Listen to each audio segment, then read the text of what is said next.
Hi കൂട്ടുകാരെ, പുതിയൊരു വീഡിയോയിലേക്ക് എല്ലാവർക്കും സ്വാഗതം. അങ്ങനെ ഗൗതം ചോദിച്ചതിന് മുകളിലൂടെ ചോദിക്കൊണ്ടിരിക്കുകയാണ് കേട്ടോ. നിർമ്മലാമ്മേ പറയൂ, എൻ്റെ അച്ഛൻ ആരാണെന്ന്. ആരുമില്ലാത്തവനെന്നും അനാഥനെന്നും പേര് കേട്ട് ഞാൻ മടുത്തിരിക്കുന്നു. എനിക്കിനി അത് താങ്ങാൻ പറ്റത്തില്ല. എന്നോട് കാര്യങ്ങൾ വ്യക്തമാക്കി പറയൂ. ആരാണ് എൻ്റെ അച്ഛൻ, ആരാണ് എൻ്റെ അച്ഛൻ എന്ന് ആവർത്തിക്കുമ്പോൾ നിർമ്മല പറയണേ, മോനെ ഗൗതം, നീ എന്നെ ഇങ്ങനെ ഇട്ട് ബുദ്ധിമുട്ടിക്കരുത്. സമയമാകുമ്പോൾ എല്ലാം പറയും. ഞാൻ മരിക്കുന്നതിന് മുന്നേ എല്ലാം പറയാമെന്ന് നിന്നോട് ഞാൻ പറഞ്ഞതല്ലേ. പിന്നെ എന്തിനാണ് നീ ഇതിങ്ങനെ ആവർത്തിച്ചും കൊണ്ടിരിക്കുന്നത്? അപ്പം ആ സമയം കാണാം പാറു അടുക്കളയിൽ നിന്ന് എത്തി നോക്കുന്ന കേട്ടോ. പിന്നീട് പാറു ഇവരുടെ സംഭാഷണം കേൾക്കാണ്. ഉടൻ തന്നെ ഇത് നിർമ്മല പറയുമ്പോൾ ഉടൻ തന്നെ ഗൗതം പറയണേ, അമ്മേ എന്തിനാണ് എൻ്റെ പെറ്റമ്മയെ ഇനി എന്നിൽ നിന്നും എല്ലാ കള്ളത്തരങ്ങളും മറച്ചു വെക്കുന്നത്? അത് കേൾക്കുന്ന പാറുവിൻ്റെ മുന്നിൽ ഒരു ഇടിവെട്ട് സംഭവിച്ചതുപോലെ ഇങ്ങനെ പേടിയോടുകൂടി നിൽക്കുകയാണ്. അപ്പോൾ ഈ സമയം നിധി പിറകിൽ വന്ന് നിന്നിട്ടുണ്ട്. നിധിക്ക് ഒരു അക്ഷരം ശബ്ദിക്കാനാവുന്നില്ല. ഈശ്വര, പാറു ഇതെല്ലാം കേട്ടല്ലോ. അങ്ങനെ ഗൗതം പറയണേ, എൻ്റെ പെറ്റമ്മയായ നിങ്ങൾക്ക് എൻ്റെ അച്ഛനെ വെളിപ്പെടുത്തിയാൽ എന്താ കുഴപ്പം? ഞാനിത് ആരോടും പറയില്ല. ഇത്രയും നല്ല അവസരം ഇനി കിട്ടാനില്ല. ഈ വീട്ടിൽ ആരും തന്നെ ഇല്ല. ഞാനിത് അറിഞ്ഞാലും മറച്ചു വെക്കുള്ളൂ, ആരോടും പറയത്തില്ല. കാരണം എന്തെന്നറിയോ, അത്രയും കൊതി കൊണ്ടാണ്. എൻ്റെ അച്ഛൻ ആരാണെന്ന് അറിയാനുള്ള ആഗ്രഹം കൊണ്ടാണ്. എന്തിനാ എൻ്റെ അച്ഛനെ എന്നിൽ നിന്ന് മറച്ചു വെക്കുന്നത്? എനിക്കറിയണം ആ വ്യക്തി ആരാണെന്ന്. എനിക്കറിയണം. സ്വസ്ഥതയോടുകൂടി ജീവിക്കാനാണ്. എല്ലാവർക്കും മുന്നിൽ എന്നെ പരിഹസിക്കുമ്പോൾ അവന് മുന്നിൽ എനിക്ക് ചൂണ്ടിക്കാണിച്ചു കൊടുക്കാനാണ് എന്നൊക്കെ പറയുമ്പോൾ ഉടൻ തന്നെ പറയാണ്, നീ എന്ത് പറഞ്ഞാലും ശരി, ഞാൻ പറയത്തില്ല. കാരണം അതിൻ്റെ സമയമായിട്ടില്ല. സമയമായാൽ മാത്രമേ പറയത്തുള്ളൂ എന്ന് പറഞ്ഞിട്ട് നിർമ്മല അവിടെ നിന്ന് കയറുമ്പോൾ പാറുവിനെയാണ് കേട്ടോ കാണുന്നത്. പാറുവിനെ കാണുന്ന നിർമ്മല ആകെ ഷോക്കായി പോവുകയാണ്. പിന്നീട് ഗൗതം തിരിഞ്ഞു നോക്കുമ്പോൾ പാറുവിനെ കാണുന്നു. ഇതേ സമയം ഗൗതമിൻ്റെ അരികിലോട്ട് പാറു ഓടി വന്നിട്ട് ചോദിക്കുക, അല്ല അപ്പം നീ നിന്റെ പെറ്റമ്മയെ കണ്ടുപിടിച്ചൂലേ? അപ്പോൾ ഇവളാണ് നിന്റെ പെറ്റമ്മ എന്ന് നിന്നോട് ആരാ പറഞ്ഞത്?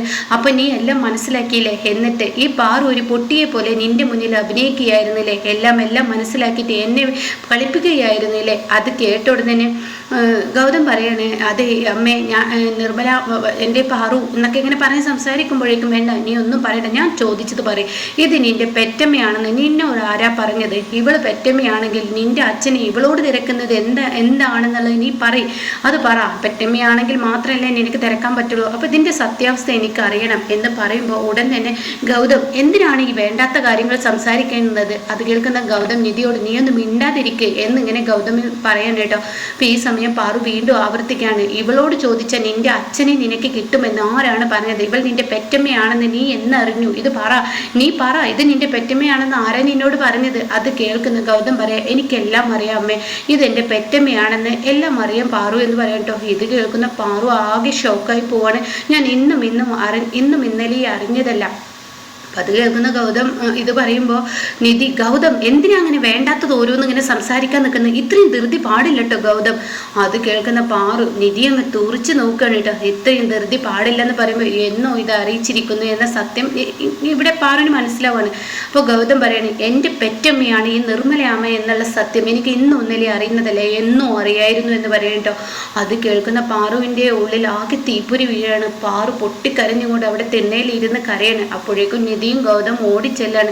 ദേ, വെറുതെ എന്തിനാ കരയുന്ന പാറുവമ്മേ? എന്തിനാ ഇങ്ങനെ കരയേണ്ട ആവശ്യമില്ല. അമ്മ ഒന്ന് കരച്ചിന് നിർത്തിയേ, വെറുതെ കരയണ്ട. അപ്പോഴേക്കും നിധി പറയണ, അമ്മയെ കരച്ചിന് നിർത്ത്, അമ്മക്ക് അസുഖമുള്ളതാണ്, കരച്ചിന് നിർത്ത്. ആ സമയം പാറുവിൻ്റെ ഉള്ളിലൂടെ കടന്നു പോകുന്നത് ഇതാണ് കേട്ടോ. അപ്പോൾ ഈ സമയം ഗൗതം ചോദിക്കുന്ന, എൻ്റെ അമ്മ എല്ലാവരും അറിഞ്ഞ സത്യം ഞാൻ മാത്രം അറിയാൻ പാടില്ലെന്നും അമ്മയ്ക്ക് എന്താ ഇത്ര നിർബന്ധം? എന്താ അമ്മ എന്നെ ഇങ്ങനെ സങ്കടപ്പെടുത്തുന്നത് എന്നിങ്ങനെ പാറുവിനോട് ചോദിക്കുന്നുണ്ട്. ആ സമയം പാറുവിൻ്റെ ഉള്ളിൽ അപ്പോഴും അതൊന്നുമല്ല പോകുന്നത്. പാറു നിധിയോട് പറഞ്ഞ വാക്ക്, ഈ സത്യം നിന്നിലൂടെ അറിയുകയാണെങ്കിൽ തീർച്ചയായും ഞാൻ പിന്നെ മരിക്കത്തേയുള്ളൂ, ജീവിക്കില്ല എന്നുള്ള ആ വാക്ക് കേട്ടോ. പിന്നീട് പാറു ഒരു യക്ഷയെ പോലെ അവിടെ നിന്ന് എണീക്കുകയാണ്. ആകെ തനിക്കൊരു തരം നിലവിട്ടതുപോലെ ആവുകയാണ്. പാറു അവിടെ നിന്ന് ഓടിപ്പോവാണ്. ഇനി ഞാൻ മരിക്കും, നിനക്ക് പറഞ്ഞ വാക്ക് ഞാൻ ചെയ്യാൻ പോവുകയാണ്, ഞാൻ ഇനി ജീവിക്കില്ല എന്ന് പറഞ്ഞിട്ട് അവിടെ നിന്ന് പോകുമ്പോൾ ഉടൻ തന്നെ വീണ്ടും ചോദിക്കുകയാണ്, എന്തിനാ അമ്മേ എന്നെ ഇങ്ങനെ സങ്കടപ്പെടുത്തുന്നത്? അതിന് മാത്രം ഞാൻ എന്ത് തെറ്റാ ചെയ്തതെന്ന് ഗൗതം ചോദിക്കുന്നുണ്ട്. ഈ സമയം നിർമ്മല പിറകെ നിന്ന് വിളിക്കുകയാണ്, പാറു അവിവേകം ഒന്നും കാണിക്കില്ല, ഇല്ല ഞാൻ മരിക്കുമെന്ന് പറഞ്ഞ് കഥ കടക്കുന്നു. പിന്നീട് ഫാനിലോട്ട് നോക്കുന്നു, കുരുക്കു മുറുക്കുന്നു. ഇതൊക്കെ ചെയ്യുമ്പോൾ ഗൗതം പൊട്ടിക്കരയാണ് കേട്ടോ. പാറു എനിക്ക് ആരുമില്ല, എൻ്റെ അമ്മയേ ഉള്ളൂ എനിക്ക്. അമ്മേ അമ്മേ ഞാൻ അമ്മേ എന്ന് വിളിച്ചിരുന്ന എൻ്റെ അമ്മ മരിക്കല്ലേ, എന്തിനാ പാറു എന്നെ ഇങ്ങനെ സങ്കടപ്പെടുത്തുന്നത്? അതിന് മാത്രം ഇവിടെ ഇപ്പം എന്താ സംഭവിച്ചത്? പാറു വാതിൽ തുറക്കെ. അപ്പോഴേക്കും നിധി പറയാണ്, പാറു ഒന്നും മിണ്ടുന്നില്ല ഗൗതം, എനിക്ക് പേടിയാവുന്നു, പാറുവിന് എന്തോ സംഭവിച്ചു, അമ്മയ്ക്ക് എന്തോ സംഭവിച്ചു. അപ്പോഴേക്കും വീണ്ടും വീണ്ടും ആവർത്തിക്കുകയാണ്, അമ്മേ കതക് തുറക്ക്, അമ്മേ എനിക്ക് കഴിയുന്നില്ല, അമ്മേ കതക് തുറക്ക്, അമ്മേ കതക് തുറക്ക്, ഞാൻ അമ്മയുടെ മകൻ തന്നെയാണ്, എന്നും അമ്മയുടെ മകൻ, ഞാൻ എന്നും അമ്മയുടെ മകനാണ്, അമ്മ കതക് തുറക്കുന്നുണ്ടോ? എനിക്ക് സഹിക്കുന്നില്ല അമ്മേ, ഒന്ന് കതക് തുറക്ക് എന്നിങ്ങനെ ആവർത്തിച്ച് ഗൗതം പറയുമ്പോഴും പാറു തുറക്കില്ല കേട്ടോ. അപ്പോഴേക്കും ഗൗതം കരയാണ്, അമ്മേ എന്നെ ഇട്ടേച്ച് പോവല്ല അമ്മേ, എനിക്ക് എൻ്റെ അമ്മയാണ് വലുത്, എൻ്റെ അമ്മ, എൻ്റെ പെറ്റമ്മ തന്നെയല്ലേ എൻ്റെ പാറു, പാറു കതക് തുറക്ക്, പാറു എനിക്ക് കഴിയുന്നില്ല, പാറു കതക് തുറക്ക്, ഞാൻ എന്താ വിളിച്ചിട്ട് വിളിക്കാത്ത, പാറു കതക് തുറക്ക്, എൻ്റെ അമ്മേ എൻ്റെ അമ്മേ എന്ന് പറഞ്ഞിങ്ങനെ അലറി വിളിക്കുമ്പോൾ പെട്ടെന്ന് പാറുവിൻ്റെ ഉള്ളിൽ ആ അമ്മ എന്നുള്ള വിളി വലിയൊരു ഉത്തരമായി മാറണം കേട്ടോ. അപ്പോൾ പിന്നെ ഒന്നും നോക്കില്ല, പാറു പെട്ടെന്ന് കതക് തുറക്കാണ്. ഈ സമയം ഗൗതം, എന്തിനാ അമ്മ എന്നെ ഇങ്ങനെ സങ്കടപ്പെടുത്തുന്നത്? ഞാൻ എൻ്റെ പാറു പാറു അല്ല, നീ ഇപ്പം എന്നെ അമ്മയെന്ന് വിളിച്ചത് ഒരു പെറ്റമ്മയുടെ എല്ലാ സ്നേഹവും ഉള്ളിൽ വെച്ച് തന്നെയാണോ? അതെ അമ്മേ, ഞാൻ എൻ്റെ പെറ്റമ്മയായി തന്നെ പാറുവിനെ ഇന്നേ വരെ കണ്ടിട്ടുള്ളൂ, ഇപ്പോഴല്ലേ ഞാൻ പാറുവിൻ്റെ മകനില്ല എന്നുള്ളത് അറിഞ്ഞിട്ടുള്ളത്. എന്നും ഞാൻ എൻ്റെ പാറുവിനെ പാറു എന്ന് വിളിക്കും അമ്മ എന്നുള്ള അർത്ഥമുണ്ട്. പിന്നെ എന്തിനാ നീ എന്നെ പാറു വിളിച്ചത്? അത് തന്നെ, പാറു എന്ന വിളിക്ക് അമ്മ എന്നുള്ള അർത്ഥമുണ്ട്. ഞാൻ സ്നേഹം കൊണ്ടാണ് പാറു എന്ന് വിളിച്ചിരുന്നത്. എനിക്ക് എൻ്റെ പെറ്റമ്മയേക്കാൾ കൂടുതൽ എൻ്റെ അമ്മയാണ് എനിക്ക് ഇഷ്ടം. എൻ്റെ അമ്മ ഇല്ലാതെ എനിക്ക് വേറെ ഒന്നുമില്ല. ഈ അമ്മയുടെ കാൽക്കൽ വീണ് മാപ്പ് പറയാം. ഞാൻ എന്തെങ്കിലും തെറ്റ് ചെയ്തിട്ടുണ്ടെങ്കിൽ എന്നെ വളർത്തിയതും വലുതാക്കിയതൊക്കെ എൻ്റെ അമ്മയല്ലേ, എൻ്റെ അമ്മയാണ് എനിക്കെല്ലാം, വേറെ ഒന്നുമില്ല. എനിക്ക് ഈ ജീവിതം എൻ്റെ അമ്മയ്ക്ക് വേണ്ടി ഹോമിച്ചിരിക്കുന്നു, ഞാൻ മാപ്പ് പറയുന്നതെന്ന് പറഞ്ഞ് കരയുമ്പോൾ ഉടൻ തന്നെ പാറു പറയണേ, എന്തിനാ മോനെ നീ എന്നോട് മാപ്പ് പറയുന്നത്?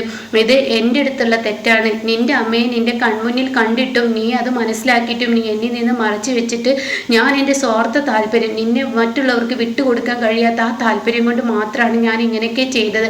അതുകൊണ്ട് നീ എന്നോട് ക്ഷമിക്കും മോനെ, നീ എന്നോട് ക്ഷമിക്ക്. അപ്പോഴേക്കും നിർമ്മല പറയാണ്, പാറു നീ മരിക്കൊന്നും വേണ്ട, ഞാൻ അങ്ങ് പോയി കഴിഞ്ഞാൽ ഈ വീടിൻ്റെ പ്രശ്നം തീർന്നു. ഞാൻ ഇവനെ പെറ്റു എന്നല്ലാതെ ഇവനെ ഒരു അമ്മയായിട്ടില്ല.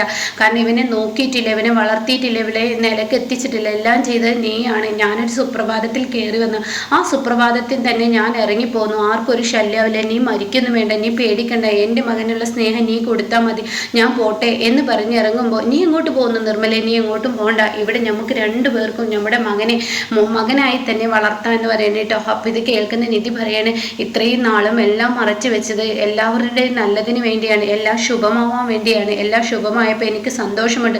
നിങ്ങളിൽ നിന്ന് എല്ലാം മറച്ചു വെച്ചത് നിങ്ങൾ എല്ലാവരും എന്നോട് മാപ്പാക്കണം. അതിനിടയ്ക്ക് നിർമ്മല പറയുന്നുണ്ട്, ഞാനോ അതുപോലെ നിധിയോ ഒന്നുമല്ല ഇത് പറഞ്ഞു കൊടുത്തത്, ഞങ്ങളുടെ സംസാരം അറിയാതെ നിന്ന് കേട്ടതാണ്, അവൻ ഒളിഞ്ഞു നിന്ന് കേട്ടതാണ്, ഞങ്ങൾ അറിഞ്ഞും കൊണ്ട് ഒരു തെറ്റും ചെയ്തിട്ടില്ല പാറു എന്നൊക്കെ പാറുവിനോട് പറയുന്നുണ്ട് കേട്ടോ.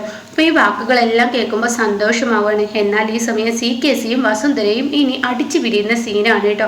CKC ഓടി വന്നിട്ട് വസുന്ധരയോട് പറയണേ, എന്തായാലും ഇന്നത്തോടുകൂടി പ്രണവിൻ്റെ കമ്പനി കത്തിച്ചിട്ടുണ്ടാവും, ഇന്നത്തോടുകൂടി ആ എംബോക്ക് കമ്പനി, അതായത് IT കമ്പനിയുടെ കാര്യത്തിൽ ഒരു തീരുമാനമായി. പ്രണവിന് ആ പ്രൊജക്റ്റ് നഷ്ടപ്പെടുന്ന ലക്ഷണമാണ്. അപ്പോൾ ഉടൻ തന്നെ ആ ഫോൺ എത്തണം കേട്ടോ CKCക്ക്, അത് ജ്യോതിർമയിക്ക് കേട്ടോ. കാരണം അവർ തമ്മിൽ അടിച്ചു പിരിയണല്ലോ. കാരണം ജ്യോതിർമയിക്ക് പ്രണവിൻ്റെ കമ്പനിയിൽ നിൽക്കുന്ന ആ സ്റ്റാഫ് വിളിക്കാൻ, അപ്പോൾ അവൻ്റെ വിളി കണ്ടപ്പോൾ ഇത് അവനാണല്ലോ, എന്തായാലും പ്രണവ് ആദ്യം ക്യാബിനിൽ നിന്നാണോ അതോ സ്റ്റാഫുകളുടെ ഇവിടെ നിന്നാണോ തീയിട്ടത് എന്നുള്ളത് അറിയാം, നമുക്കിപ്പോൾ എന്തായാലും എടുത്തു നോക്കാം.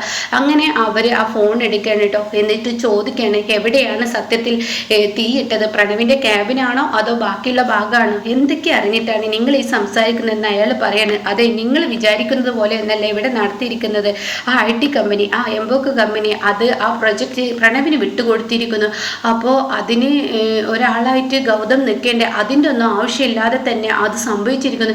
എന്തൊക്കെയാണ് ഈ പറയുന്നത്? അതെ, അപ്പോഴേക്കും ജ്യോതിർമയിക്ക് പൊട്ടിത്തെറി സംഭവിക്കുകയാണ് കേട്ടോ. ജ്യോതിർമയി ഫോൺ അങ്ങ് കട്ട് ചെയ്ത്, അതെ നിങ്ങൾ എന്നോട് പറഞ്ഞത് ആ ഒരു പ്രൊജക്റ്റിന് നമുക്ക് കിട്ടുമെന്നാണ്, അതുകൊണ്ട് നിങ്ങൾ വേണ്ടത് ചെയ്തില്ല.